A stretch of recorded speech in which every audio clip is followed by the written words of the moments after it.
गुरुदेव भगवान की जय।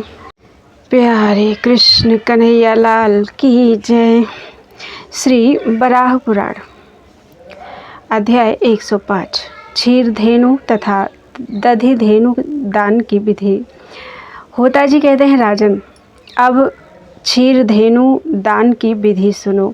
राजेंद्र, गाय के गोबर से लिपी गई पवित्र भूमि पर गोचर्म मात्र प्रमाण में सब और कुशाएं बिछा दें। उसके ऊपर विवेकी पुरुष कृष्ण मृग का चर्म रखे, उस पर गाय के गोबर से एक विस्तृत कुंडिका का निर्माण करे और वहां दूध से भरा हुआ एक घड़ा रखे।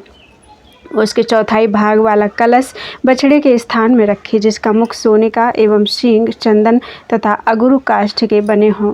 कानों के स्थान में वृक्ष के उत्तम पत्ते रखे। इस कुंभ के ऊपर तिल का पात्र रखने का विधान है। गुड़ से उसके मुख की, शर्करा से जिह्वा की, उत्तम फलों से दांत की और मोतियों से आँखों की रचना करनी चाहिए। उसके ईख के चरण, कुश के रोएं और तांबे की पीठ बनाए जाए। सफ़ेद कंबल से उसका गल कंबल बनाएं और कांसे की दोहनी उसके पास में रख दें। रेशम के सूतों से उसकी पूंछ तथा मक्खन से उसका थन बनाएं अथवा उसके सींग सोने के एवं खुर चांदी के हों।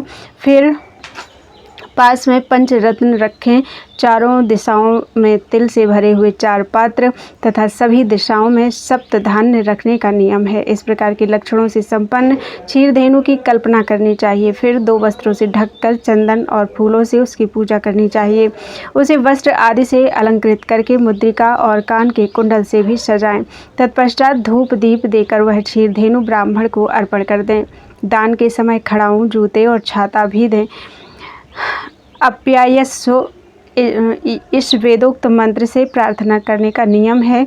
राजन, पूर्वोक्त आश्रय सर्वभूतानां तथा आप्यायस्व ममांगानि, इन मंत्रों को क्षीरधेनु का दान लेने वाला ब्राह्मण भी पढ़े। यह इस दान की विधि कही गई है। इस प्रकार दी जाने वाली धेनु का जो दर्शन करते हैं उन्हें भी परम गति प्राप्त होती है। दान के साथ अपनी शक्ति के अनुसार 1000 अथवा 100 सोने के सिक्के देने चाहिए। महाराज, क्षीरधेनु देने से जो फल होता है अब उसे सुनो। इसका दाता 60,000 वर्षों तक इंद्रलोक में स्थान पाता है। फिर वह उत्तम माला और चंदन से सुशोभित होकर अपने पिता, पितामह आदि के साथ दिव्य विमान में सवार होकर ब्रह्मलोक को जाता है। वहाँ वह बहुत दिनों तक आनंद का अनुभव करके फिर सूर्य के समान प्रकाशमान उत्तम विमान पर सवार होकर वह विष्णु लोक में जाता है। जाते समय मार्ग में अप्सराएं उसकी संगीत और वाद्यों से सेवा करती हैं। वह विष्णु भवन में बहुत दिनों तक रहकर फिर श्री विष्णु में ही लीन हो जाता है। राजन, जो पुरुष इस क्षीरधेनु के प्रसंग को सुनता है अथवा भक्ति भाव से पढ़ता है वह सब पापों से छूटकर विष्णु लोक में चला जाता है। पुरोहित होता जी कहते हैं, राजन अब मैं तुम्हें दधि धेनु का विधान बताता हूँ, सुनो। पहले गोबर से गोचर्म के प्रमाण युक्त पृथ्वी को लीप कर उसे पुष्पों से सुशोभित कर ले और उस पर कुशा बिछा देना चाहिए। फिर उस पर काला मृग चर्म और कंबल बिछाकर पृथ्वी पर सप्त धान्य बिखेर दे और उसके ऊपर दही से भरा हुआ एक घड़ा रखे। उसके चौथाई भाग में बछड़े के लिए छोटा कलश रखने का विधान है। सोने से उसके मुख की शोभा बनाए और 2 वस्त्रों से आच्छादित करके फूल और चंदन से उसकी पूजा करे। तत्पश्चात जो कुलीन एवं साधु स्वभाव का हो तथा क्षमा आदि गुणों से युक्त हो, ऐसे बुद्धिमान ब्राह्मण को वह दधि धेनु दान कर दे। धेनु के पुच्छ भाग में बैठकर यह विधि संपन्न करनी चाहिए। अंगूठी और कान के भूषणों से अलंकृत कर खड़ाऊँ, जूता और छाता देकर दधि काबडोर कारिशम यह मंत्र पढ़कर भली भांति सुपूजित दधि धेनु का दान करे। राजेंद्र, जिस दिन यह दधिमयी धेनु दे उस दिन दही खाकर ही रह जाए। राजन, यजमान एक दिन दही के आहार पर रहे और ब्राह्मण को 3 रात्रियों तक दही के आहार पर रहना चाहिए। जो दधि धेनु के दान करते समय इस दृश्य को देखते हैं उनको परम पदार्थ प्राप्त हो जाता है। जो मनुष्य श्रद्धा के साथ इस प्रसंग को सुनता अथवा किसी दूसरे को सुनाता है वह भी अश्वमेध यज्ञ के फल को प्राप्त कर विष्णु लोक को जाता है। बोलो वृंदावन बिहारी लाल की जय। नवनीत धेनु तथा लवण धेनु के दान की विधि। पुरोहित होता जी बोले, राजन अब नवनीत धेनु के दान की विधि सुनो, जिसे सुनकर मनुष्य संपूर्ण पापों से छूट सकता है। गोचर्म प्रमाण की भूमि को गोबर से लीपकर उसके ऊपर काला मृग चर्म बिछाकर 2.5 सेर वजन का मक्खन से भरा हुआ एक घड़ा वहां स्थापित करें। उसके उत्तर दिशा में चतुर्थांश भाग वाला एक कलश बछड़े के प्रतिनिधि स्वरूप रखे। राजन, उस घड़े पर ही सोने की सींग और सुंदर मुख की रचना करनी चाहिए। मोतियों से उसके नेत्र तथा गुड़ से जीभ बनाएं।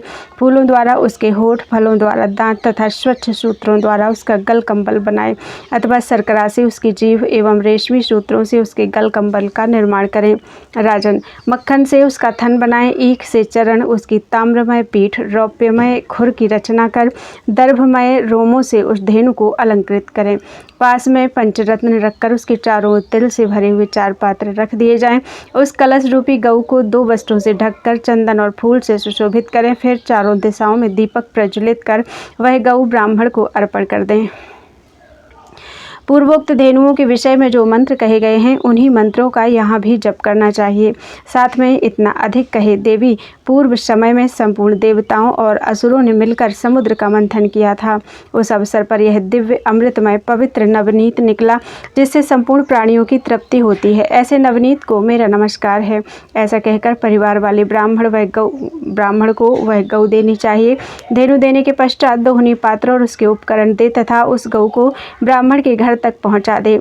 राजन, इस धेनु का दान लेने वाले ब्राह्मण को चाहिए कि उस दिन वह हविष्य तथा रस पर ही रह जाए और देने वाला भी इसी प्रकार 3 दिनों तक रहे।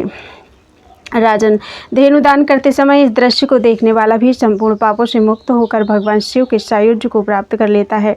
वह मानव अपने पहले हुए पितरों तथा आगे होने वाले संततियों के साथ प्रलय पर्यंत विष्णु लोक में निवास करता है।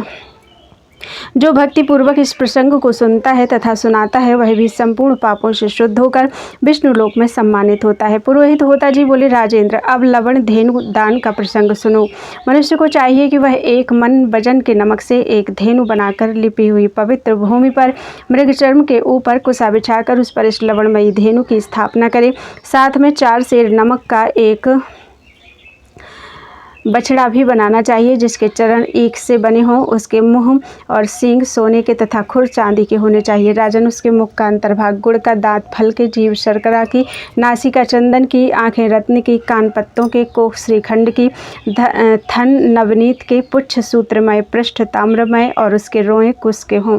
राजेंद्र, पास में कांसे की दोहनी पात्र भी रखना चाहिए। फिर घंटा और आभूषणों से उस धेनु को भूषित करे। चंदन, फूल और धूप आदि से विधि पूर्वक उसकी पूजा कर 2 वस्त्रों से ढककर फिर उसे ब्राह्मण को अर्पण कर दे। नक्षत्र और ग्रहों द्वारा कष्ट होने पर मनुष्य किसी भी समय लवण धेनु का दान कर सकता है। वैसे ग्रहण, संक्रांति काल, व्यतिपात योग और अयन बदलते समय इसके दान की विशेष विधि है। दान ग्रहण करने वाला ब्राह्मण साधु स्वभाव का, शुद्ध कुल में उत्पन्न, बुद्धिमान, वेद और वेदांत का पूर्ण विद्वान, श्रोत्रिय और अग्निहोत्री होना चाहिए।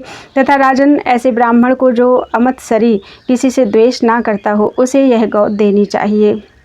इस प्रकार पूजा करके मंत्र पढ़कर गऊ की पूंछ की ओर बैठकर गऊ का दान करना चाहिए। साथ ही छाता जूता भी दान करना चाहिए। फिर उसे 2 वस्त्रों से ढककर अंगूठी, कान के कुंडलों से पूजा करके दक्षिणा और कंबल प्रदान करें। पहले कही हुई विधि का पालन करने के साथ अपनी शक्ति के अनुसार सुवर्ण से ब्राह्मण की विधिवत पूजा कर ब्राह्मण के हाथ में दक्षिणा सहित गऊ की पूंछ पकड़ा दें। साथ ही दान करते समय कहना चाहिए, ब्राह्मण देव, आप इस रुद्र रूपी धेनु को स्वीकार करें, आपको मेरा नमस्कार है। फिर गौ से प्रार्थना करें, परम वंदनीय रुद्र रूपिणी गो, तुम्हें नमस्कार, तुम मेरा मनोरथ पूर्ण करो।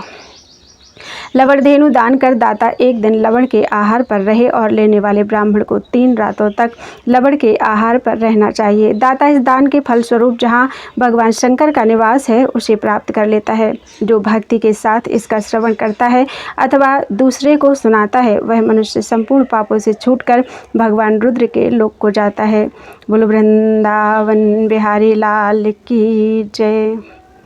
त्वदीयं वस्तु गोविंद तुभ्यमेव समर्पये, तेन त्वदङ्घ्रिकमले रतिं मे यच्छ शाश्वतीम्।